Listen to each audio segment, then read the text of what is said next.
Hi there, everybody. My name is Godfrey Oni, Marketing Coordinator for Sherwood Inspection Services, and you are tuned into another episode of Teach Me Tuesday. And I have David Sherwood here with me today.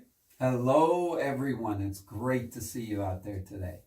And today, what we are going to discuss is wood destroying insects, and more specifically, what we're going to talk about is the treatment process of an infestation. Yeah, good question. So the ones that we want to talk about are the ones easiest for us to understand. And of course, we have our big four. We have our subterranean termites, and then we have our carpenter ants, and then we have our powder post beetles and our carpenter bees. So let's take the carpenter bee first because that's easiest. Carpenter bee doesn't do a lot of damage, but if you have enough of them, it can wreak havoc. So to treat for carpenter bees, there's a couple of ways.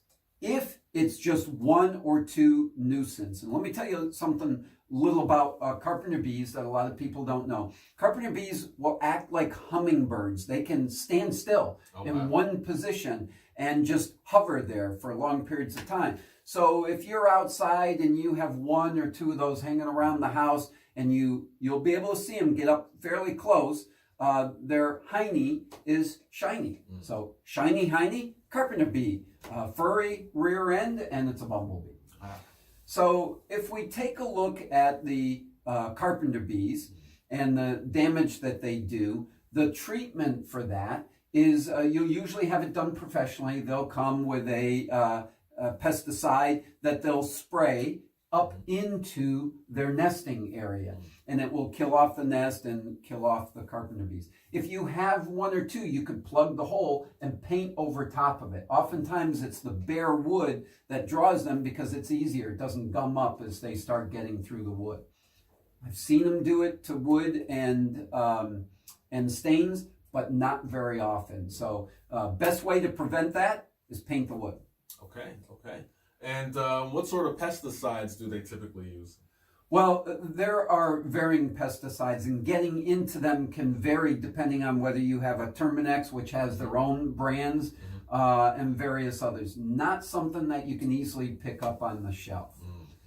If we get into carpenter ants, now there are some treatments that you can get at the Home Depots if they are not nesting in the house. Okay. So here's the difference.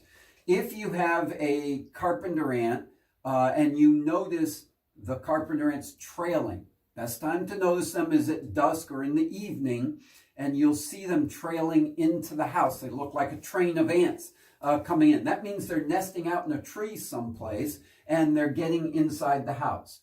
They're coming in for sugar or for other things or water. So food or water. So with those, you can treat the perimeter of the house with an ant insecticide that you can buy at your hardware store. If that does not work, or if rain comes and kind of washes that away, and please be careful if you have a well, particularly if it's a shallow well and it's near the house. You don't want to be over treating. This is where you may need to reach out for a professional. So you can start with that. And the next one that we have is the termites. The termites have to be treated professionally. There are two ways that can be done.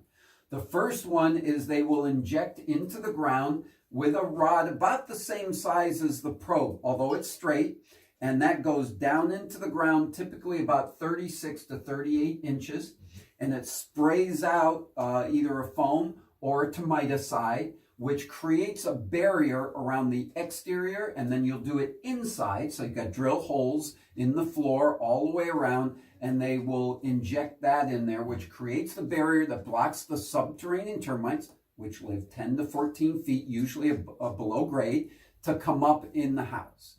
The other way they do it is they do bait stations. Bait stations are tricky. You have to pay attention. You have to make sure that the company that's putting them in is servicing them on a regular basis. You shouldn't see them pop above ground. You shouldn't see them get waterlogged or the top missing. These are things that need to be checked, particularly in the beginning when you've got the insecticide in there, or the termiticide in this case.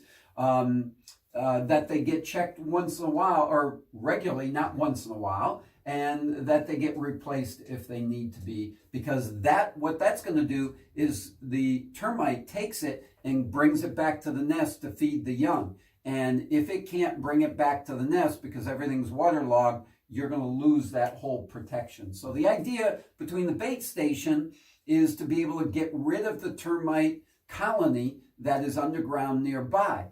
Conversely, the barrier is protection to help stop them from coming in. And so the two are for different purposes, but either one can be used.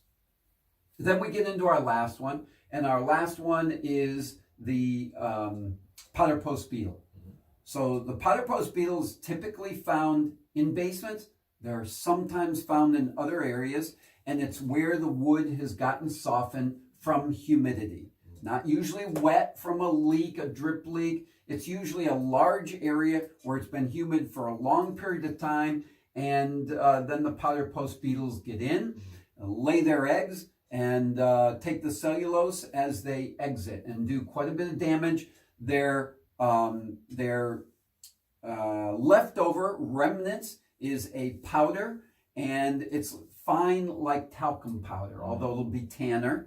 But normally that's what you'll see afterwards. So if you start to see little BB holes in your wood and you start to see this powder all over the place, you know chances are it's powder post beetle. And so that is usually treated. Originally they can use an insecticide, but the best way to do it is dehumidify the space and seal the wood with a Timbor or Boracare. That will harden it, looks like a urethane, goes on like water, and it seals and hardens that wood so they're not going to penetrate it. So those would be the treatment of those four. That's most common.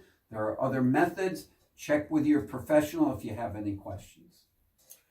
Do you have any particular professionals that you work with in terms of, I guess, if anyone that you, whose home you inspect has an infestation, do you recommend them to anybody in particular? We do, and that's a good question. There are some very good professionals out there, and so on our webpage, we have, depending on your area, we have a list of those people that will do that, the professional termite treatment and wood-destroying insect treatment companies. That's very different than one that goes out and does your lawn or goes out and does the golf course.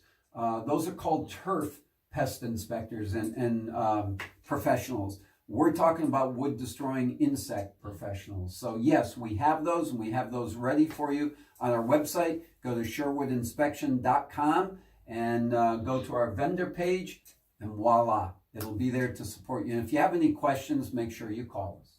All right. Thank you so much, everyone, for tuning in to our Teach Me Tuesday series on pest management. Please check out our Instagram, Facebook, as well as YouTube channels. Like, share, and subscribe to all your friends. Dave, do you have any last words? Thank you so much for stopping by. I hope this was helpful for you, and avoid your pest today. All right, everybody. We'll see you next week. Bye now.